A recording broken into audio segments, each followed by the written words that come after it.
Olá, bom dia, alunos, alunas, a nossa querida amada RN Monteiro Santana. Sejam bem-vindos a mais uma aula. Hoje nós iremos retomar a questão do sistema endócrino, agora falando especificamente das glândulas, das funções, das ações dos órgãos, que células são afetadas pelo sistema endócrino.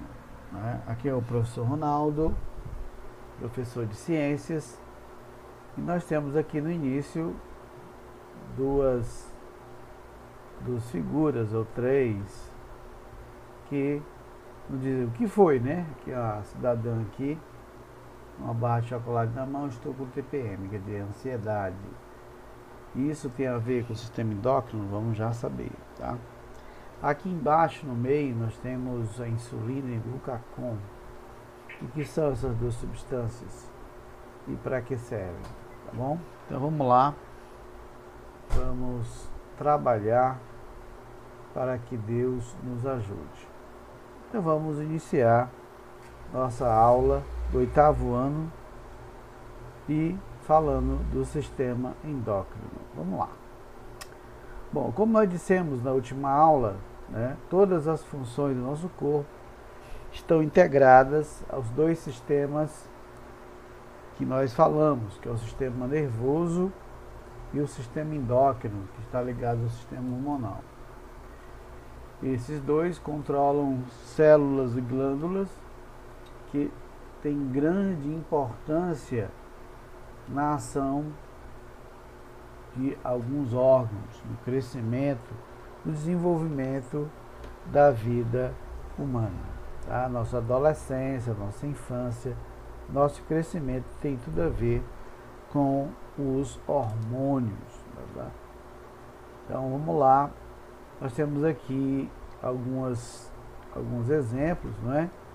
Temos a glândula pineal, o hipotálamo, a pituitária ou hipófise, que recebe o mesmo nome, a tireoide, a paratireoide, o timo, suprarrenais, pâncreas, ovário em mulheres e testículos em homens. Nós vamos ver esses órgãos aqui, suas funções e o que eles nos afetam, certo?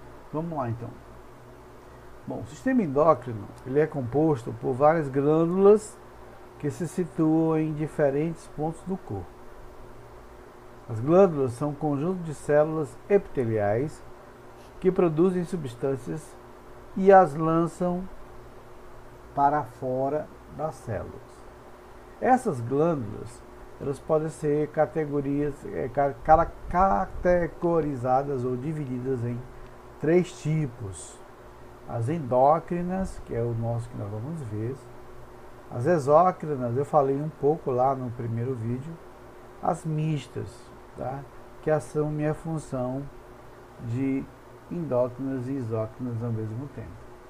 Aqui não cabe a nós ficarmos nos detalhando aqui, tá? Lá no livro que nós falamos a página para vocês, vai ter muito mais coisas e você também pode aprofundar-se. Né? Aqui tem o tecido epitelial, a proliferação e formação das glândulas. O tecido conjuntivo vai se especializando. Aquelas que formarem um ducto, um canal, são as exócrinas, e aquelas que não formarem um ducto são as endócrinas. Perfeito? Vamos lá então. Então, se a gente fosse esquematizar o sistema endócrino, a gente podia sistematizar assim, tá? Nesse quadrinho, um resumo, que nós temos sistema endócrino, eu tenho dois tipos, né? Glândulas endócrinas e glândulas exócrinas. As glândulas endócrinas, eu levaria à formação dos hormônios que é lançado diretamente no sangue. Já as glândulas exócrinas são secreções e não é lançado diretamente no sangue. As exócrinas, elas têm por um canal que são secretadas. Podemos citar, repetir a citação lá das glândulas sudoríparas, né? Que o suor é liberado por um canalzinho que tem na pele. Beleza? Aí diz aqui, e o que são hormônios, né? Nós dizemos lá o significado da palavra hormônio, o livro de vocês também tem. São substâncias químicas produzidas por glândulas endócrinas e são transportadas pelo sangue em doses pequenas para atuar em partes distantes do corpo e possuem funções bem diferentes. Então são aquela que vai modificar, né? Que vai afetar, que vai mudar, né? Então o hormônio é mais ou menos isso que vai acontecer. Ok. Aqui nós apresentamos para vocês dois esqueminhas aqui. As glândulas endócrinas, aquelas que lançam o seu material diretamente no sangue, né? Diz assim, produzem e lançam no sangue substâncias reguladoras denominadas hormônios. Estes, ao ser lançados no sangue, percorrem todo o corpo até chegar aos órgãos aos quais eles estão destinados, aos órgãos-alvo, né? Então nós temos aqui o nosso cérebro, né? Nós temos aqui a glândula suprarrenal, a pituitária, a pineal, a tireoide, os ovários, o pâncreas, a tireoide e o timo. Tá? Todas essas são glândulas que têm alguma ação e têm hormônios que lançam no sangue, agindo e modificando o corpo. Então veja, tem aqui a localização de cada uma delas, mas nós vamos ver, descrevê-las detalhadamente, mas também de maneira bem superficial. Vamos às glândulas endócrinas. As principais são essas, né? A hipófise. Cadê a hipófise? É também chamada de pituitária, tá? A tireoide, aqui ó, que fica na garganta, e dentro da tireoide tem as paratireoides, o pâncreas, que atua aqui no sistema digestório, né? As suprarrenais, que estão em cima dos rins, né? Por isso que é chamado supra, quer dizer, em cima. Os ovários, que é o feminino, e os testículos, que são masculinos. E sétimo, a pineal, tá bom? Além destas, o timo também tem uma função endócrina no trato gastrointestinal, e a placenta também exibe atividades exócrinas, porque de certa forma eles produzem hormônios que vão agir diretamente em células. Ok? Então vamos lá. Vamos falar agora da hipófise. Bom, ela também pode ser chamada de pituitária, como está aqui em verdinho, né? Está ligada ao cérebro pelo hipotálamo. Então, o hipotálamo, ele liga o sistema nervoso ao sistema endócrino. Ele também controla o crescimento. Há alguns problemas quando a pessoa apresenta um tumor aqui na pituitária, na base do cérebro, e fica pressionando a hipófise. Isso pode provocar um problema chamado agromegalia, que é o crescimento exagerado e a produção excessiva do hormônio do crescimento. Então, a pessoa cresce demais, né? Principalmente os ossos longos. Mas a função da pituitária é controlar o crescimento. Então, justamente, quando há um defeito, ela provoca esse descontrole do crescimento. É a chamada glândula mestra, porque todos os outros hormônios vão ter uma relação com a hipófise. Ela é constituída de duas partes, com produções de hormônios diferentes. O primeiro hormônio que ela produz é a adenohipófise, que fica na parte da frente e é reguladora, vamos supor assim, é a controladora de todas as outras glândulas. Tá bem aqui, dá pra gente notar aqui, ó. Nos ossos, na tireoide, nas gônadas, nos seios, glândulas mamárias, no endométrio e assim por diante, tá? No néfron, né, nos rins e assim por diante. A glândula hipófise, como o nome diz, ela é mestra, controla todas outras glândulas. Vamos lá. Bom, como eu disse, né, se há algum defeito na hipófise, um caso mais comum é a questão de um tumor pressionar a hipófise, ela faz com que a pessoa tenha um crescimento anormal, tá certo? E fica gigante. Então pode acontecer o seguinte, nanismo hipofisário, que é a disfunção do hormônio, tá? O que hoje pode se fazer é a aplicação do hormônio sintético para tentar regularizar. Assim que a mãe percebe que a criança ou o pediatra percebe que a criança não está com um crescimento normal, ela pede que o seu médico dê ou faça um estudo para que seja dado um hormônio sintético para que a criança possa crescer normalmente. E o contrário também, quando a criança está crescendo de maneira desordenada, se procura um médico para tentar frear o crescimento exagerado. Bom, agora vamos falar das glândulas suprarrenais ou adrenais. Você pode encontrar esses dois nomes. Ele se localiza, ou ela se localiza, melhor dizendo, em cima dos rins. Por isso que o nome supra quer dizer em cima dos rins, né? Ela possui duas partes, o córtex e a parte externa. O córtex, o que é que eu vou encontrar no córtex? Vou encontrar os corticoides, cuja função é regular a taxa de sódio e potássio do sangue. Bom, esses dois minerais, o sódio e o potássio, eles são controlados de maneira involuntária no nosso organismo, através de uma regulação química. E se ele não funcionar, ele vai evitar a essa ação anti-inflamatória que nós temos, que é naturalmente reconhecida no nosso corpo, tá bom? E a parte externa, ela é formada pela medula. Qual é a função da medula? Produção da adrenalina. E o que é que funciona? Como funciona a adrenalina? A adrenalina prepara o nosso corpo para situações de emergências, de susto, tá? Então ele acelera a reação para a gente escapar do perigo, tá bom? É aquela coisa mais ou menos assim, você já jogou um gato para cima, ele sempre vai cair com as patas no chão. Por quê? Porque ele se prepara por susto, né? Está mais ou menos preparado para essa situação. E nós também, de certa forma, quando o perigo é iminente, a gente é liberado na corrente sanguínea a adrenalina, que nos faz sair ou correr do susto, tá?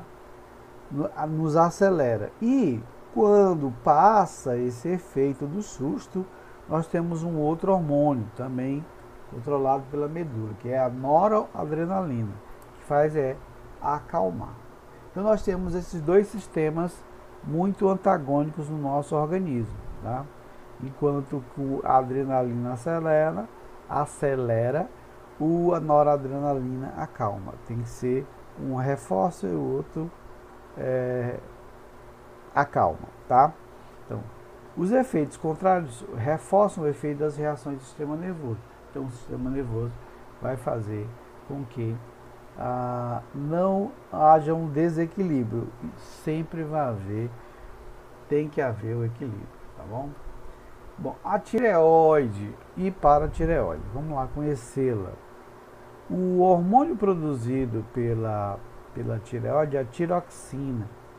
Então, onde é que se localiza a tireoide? Ela fica ao redor da traqueia. Como atua a tiroxina? Atua no processo do uso do açúcar pelo corpo para liberar energia, tá? Geralmente quem tem esse nome aqui, hipotireoidismo, geralmente tem cansaço, engorda, a tendência a engordar bastante e a ter depressão. Defeito no hipotireoidismo. No hipertireoidismo já está ao contrário, dá uma agitação exagerada, a pessoa não engorda, ela vai emagrecer, sente a sensação de calor externo, extremo, calor extremo. Já as paratireoides são em número de 4, ficam dois, um aqui, outro aqui, tá?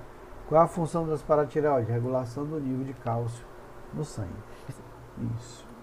Bom, e se der um defeito, professor, na tireoide e na paratireoide? Então, o que pode causar? Bom, a falta de iodo na dieta, quer dizer, na alimentação, a tireoide funciona mal. E se funciona mal, ela provoca o que a gente chama de bócio endêmico, esse negócio aqui, ó. A tireoide fica aqui na traqueia, então ela vai provocar o que? Um inchaço demasiado da tireoide. Qual é a solução? Colocar iodo no sal de cozinha. Mas lembrando, olha, todo sal que a gente compra na mercearia ou no supermercado já vem com iodo, é o sal iodado, tá? Porque ele ajuda a evitar o desenvolvimento do bócio endêmico. Lembrando, o que você tem que lembrar? O hormônio produzido pela tireoide é a tiroxina e funciona à base do iodo. Bom, se não tiver iodo, ela vai precisar trabalhar bastante. Trabalhando bastante, ela vai acabar crescendo. Então, tem que ter iodo. Agora vamos não falar de glândulas, mas de órgãos que têm função endócrina, tá? Vamos dar uma adiantada aqui, depois nós vamos falar da questão da puberdade, etc. Os outros detalhes. Bom, esses dois órgãos, o masculino e o feminino, eles têm funções hormonais, atuam fazendo o desenvolvimento hormonal do indivíduo. No caso das mulheres, o ovário, que são em número de 2, você está vendo aqui, ele produz dois tipos de hormônios, tá? A progesterona e o estrogênio, que são hormônios femininos. A progesterona ele vai ser produzido mais quando essa mulher engravida, o estrogênio a todo instante, tá? Ele vai diminuir mas o estrogênio ele vai dar as características sexuais secundárias femininas, o seio, crescimento do seio, cintura vai ficando mais delgada, né? A pele mais sedosa, a voz mais fina. Isso é as características sexuais femininas. Já para os homens, o hormônio é a testosterona, é o hormônio masculino. Também vai atuar do mesmo jeito. Liberando o hormônio, ele vai atuar nas características sexuais secundárias masculinas. Aí já no homem já é outras consequências, ok? Engrossamento da voz, os músculos são mais desenvolvidos, a voz mais grossa, a hostilidade, a agressividade, tudo está ligado à testosterona, tá bom? E lembrando que os hormônios que vão atuar, eles têm ação aonde, ó? Quem tem ação sobre ele? A hipófise. Atuam nos ovários, fazendo com que esses órgãos atuem liberando hormônios, dos quais nós acabamos de falar. Bom, olha, nós falamos lá que os três tipos endócrina, exócrina e mista. Então, o pâncreas é um órgão que tem função de glândula mista, tá? A função dele é exócrina quando ele atua no sistema digestório por um canal, que é o chamado suco pancreático liberado na digestão. Essa setinha devia ficar bem aqui, tá? Mas houve uma modificação, porque eu alarguei coisa, ele deu uma afastada, tá bom? Mas entenda aí. E a função endócrina dele é nas ilhas pancreáticas. Eles liberam duas outras substâncias, a insulina e o glucagon. Já já nós vamos ver como é que atua essas duas substâncias, né? O que seria a insulina e qual a função dela? A insulina é a substância que diminui a taxa de açúcar no sangue. Toda comida que a gente ingere, minha gente, vai se transformar em energia. E se ela não transforma em energia, ela é armazenada, e essa energia e alimento armazenado pode se transformar em açúcar. Enquanto essa taxa de açúcar está em níveis normais, não tem problema. Estou desenvolvendo as atividades perfeitamente sem nenhum problema. Agora, se ele está em grande demasia, ele provoca uma doencinha que nós vamos já debater, chamada diabetes. Tá? E outra substância é o glucagon, que aumenta a taxa de açúcar no sangue. Um diminui e o outro aumenta. Então eles funcionam de maneira sincrônica, né? Síncrona, como diz a professora Emanuele, de psicologia. Síncrona. Então, de maneira sincrônica. Um aumenta e o outro diminui, tá? Veja só, lá no sistema digestório, vocês viram lá esse canal aqui, ó, o suco pancreático, o pâncreas, né? Os vasos diretamente nos vasos sanguíneos e nos auxiliam na digestão. Bom, vamos ver aqui qual é o papel da insulina e do glucagon, tá? Também não fique com medo de não aprender isso aqui, mas se você pegar o básico, né, você vai ter muita facilidade dessas questões que aparecerem essas duas substâncias. Primeiro, a insulina, é grande debatida. Estimula a quebra do glicogênio. Glicogênio é um carboidrato que ajuda a dar energia. No fígado, esse glicogênio, a glicose transforma em glicogênio. E o fígado aumenta o nível do açúcar no sangue. Então, o fígado, liberando glicogênio, aumenta o nível de açúcar no sangue. Agora, quando esse alta do açúcar no sangue está em grande quantidade, ele promove a liberação de insulina do pâncreas, tá? E o pâncreas, por sua vez, né, vai liberar a insulina, e a insulina vai estimular a formação do glicogênio e transforma em glicose. Aqui, o glicogênio e a glicose faz com que diminua a taxa de açúcar no sangue, e o açúcar baixo no sangue vai para o pâncreas, e aí tudo recomeça fazendo o sistema insulina-glucagon funcionar de maneira sincrônica, ok? O que não pode é que nesse mecanismo haja um defeito. O que acontece com as pessoas que têm diabetes é que elas não conseguem fazer esse mecanismo de transformação do glicogênio em glicose. O que não transforma em glicogênio e fica o excesso de glicose. Vai ser o que?